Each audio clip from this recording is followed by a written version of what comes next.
कक्षा 10 हिंदी विषय की ऑनलाइन वीडियो क्लास में आपका आज पुनः स्वागत। और जैसा कि हमने पिछली वीडियो में जो पद्यांश है आपके सामने, ये पद्यांश हमने पढ़ा, जो इसका अर्थ है, व्याख्या है, वो हमने समझने का प्रयास किया। और आज की वीडियो क्लास में हम लोग इस पद्यांश की संदर्भ से व्याख्या लिखेंगे। दूसरा पार्ट इस समय चल रहा है काव्य खंड का। आपके गद्य खंड में 2 पार्ट पहले हो चुके हैं, संस्कृत खंड में 2 पार्ट आपके हो चुके हैं। तो 2 पार्ट गद्य खंड में हो चुके हैं, 2 पार्ट संस्कृत खंड में आपके कंप्लीट हैं, 1 पार्ट आपका काव्य में हो चुका है। इस तरह से अब तक 5 पार्ट हमारे और पूरे हो चुके हैं। महत्वपूर्ण जो पद्यांश गद्यांश अवतरण थे उनको हमने पढ़ा और लिखा। तो 2 पार्ट गद्य के, 2 पार्ट संस्कृत खंड के और 1 पार्ट काव्य का हो चुका है, सूरदास वाला। और जो दूसरा पार्ट ये है, दूसरा पार्ट हमारा इस समय चल रहा है, जो कि तुलसीदास जी द्वारा लिखित है। मैंने आपको पहले बताया था पिछली वीडियो में कि तुलसीदास जी का जो पार्ट है, दूसरा जो पार्ट है, उसमें 2 शीर्षक दिए हुए हैं। एक दिया हुआ है धनुष भंग, और धनुष भंग में कुछ वर्णन है सीता के स्वयंवर का। और फिर धनुष भंग के बाद एक टॉपिक है, एक शीर्षक है अगला, फिर वन पथ पर।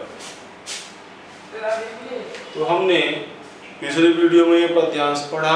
मुझे उम्मीद है कि ध्यानपूर्वक हम सब ने पढ़ा होगा, तो जो पद्यांश है समझ में आया होगा। जो इसकी व्याख्या है, जो इसका अर्थ है, वो हम समझ चुके होंगे। और अब हमें इसकी व्याख्या है, संदर्भ व्याख्या, वो लिखनी है। तो आप कॉपी और पेन लेकर के बैठेंगे। आज की इस वीडियो में आपको इस पद्यांश की लिखाई करनी है। पहले मैंने बता दिया था पढ़ाते समय, तो पहले हम इसको पढ़ेंगे और अगली वीडियो में इसका जो अर्थ व्याख्या है वो लिखेंगे।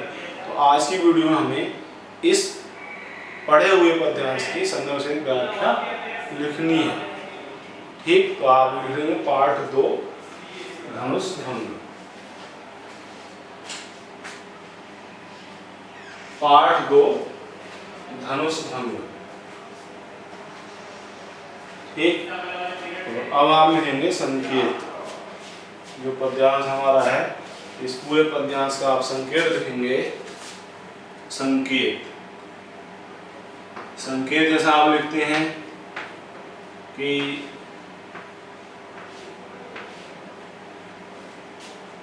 पहले 2 शब्द और अंतिम वाले 2 शब्द, इस तरह से हम संकेत लिख देंगे। तो शुरू में कौन है ऊपर सखी सब, 2 शब्द लिखते हैं शुरू में, लेते हैं सखी सब। ठीक, और बाद में क्या है, अंकुश खर्व, अंकुश खर्व। ठीक, तो संकेत आपने लिखा। अगला हेडिंग लिखेंगे संदर्भ। संकेत के बाद संदर्भ। संदर्भ लिखेंगे, मैं संदर्भ बोल रहा हूं, आप संदर्भ को लिखें। प्रस्तुत पद्यांश या प्रस्तुत पंक्तियां, प्रस्तुत पद्यांश हमारी पाठ्य पुस्तक हिंदी के काव्य खंड में संकलित। प्रस्तुत पद्यांश हमारी पाठ्य पुस्तक हिंदी के काव्य खंड में संकलित।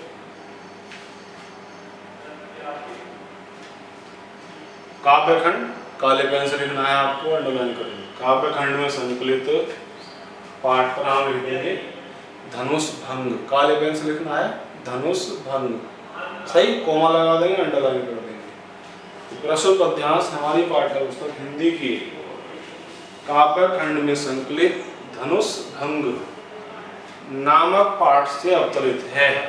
धनुष भंग नामक पाठ से अवतरित है।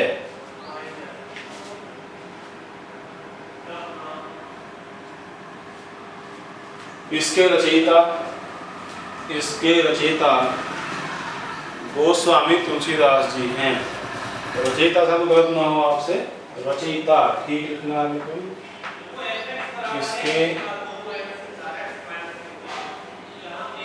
इसके रचयिता गोस्वामी तुलसीदास जी हैं। ब्लैक पेन से नाम लिखना है, गोस्वामी तुलसीदास जी हैं।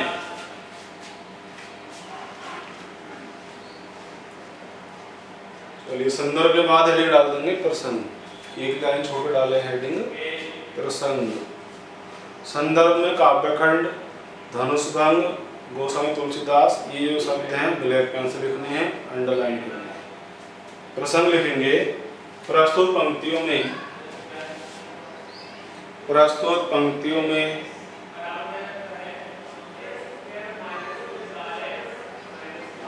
सीता स्वयंवर में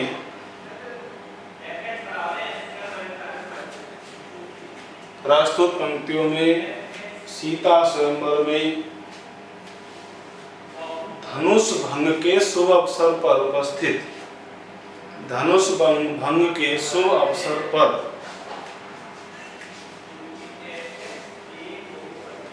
उपस्थित सीता की माताजी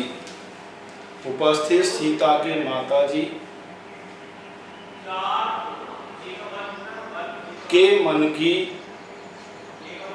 दुविधाओं का, सीता की माताजी के मन की दुविधाओं का स्वाभाविक तथा सुंदर वर्णन किया गया है। दुविधाओं का स्वाभाविक तथा सुंदर वर्णन किया गया है। स्वाभाविक तथा सुंदर वर्णन किया गया है।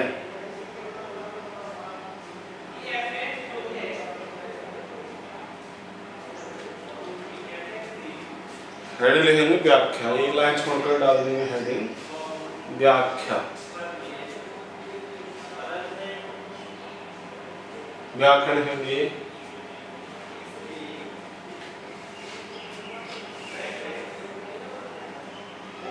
सीता की माताजी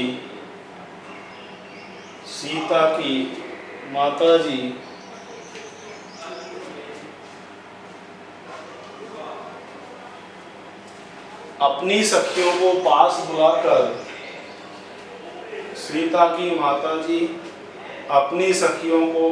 बुलाकर उनसे अपने मन की दुविधा बताते हुए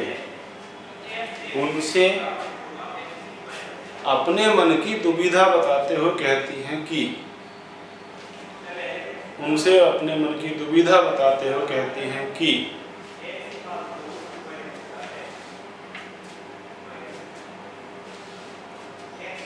हे सखियों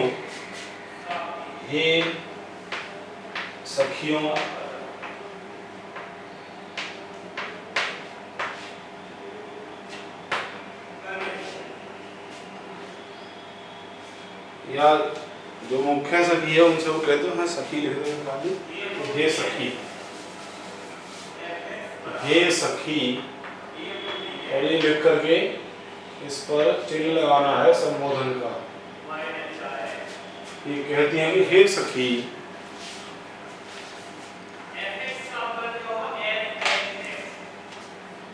मुझे तो स्वयंवर सभा में ऐसा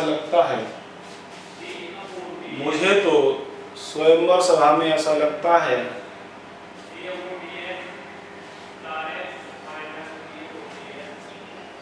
कि जो लोग भी हमारे हितैषी कहलाते हैं, स्वयंवर सभा में ऐसा लगता है कि जो लोग भी हमारे हितैषी कहलाते हैं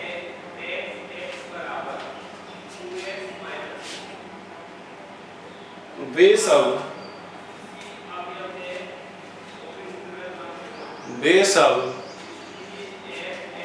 केवल तमाशा देखने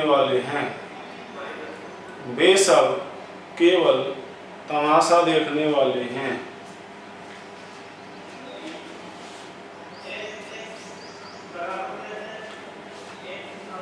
अर्थात किसी को भी हमारे सुख दुख से कोई मतलब नहीं है। अर्थात किसी को भी हमारे सुख दुख से